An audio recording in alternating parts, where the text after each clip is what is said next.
मुन्नू, मुन्नू, क्या कर रहे हो भाई? मैं उन सारे हुरूफ को लिखने की प्रैक्टिस कर रहा हूँ जो आपने मुझे सिखाए हैं। शाबाश शाबाश, तुम बहुत अच्छा कर रहे हो।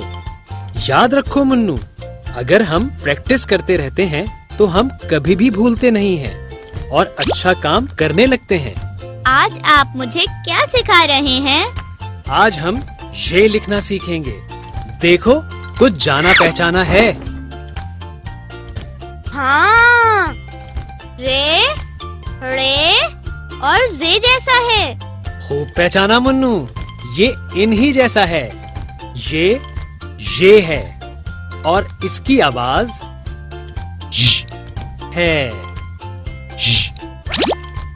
मैं इन अल्फाज को पढ़ता हूँ, गौर से सुनो और देखो। टेलीविजन, झालावारी। मुन्नू, क्या तुम बता सकते हो इन अल्फाज में ये कहाँ है? जी हाँ, टेलीविजन में यहाँ और ये लाबारी में यहाँ है। शाबाश मुन्नू, तुमने बिल्कुल ठीक बताया। चलो इसको लिखना सीखते हैं।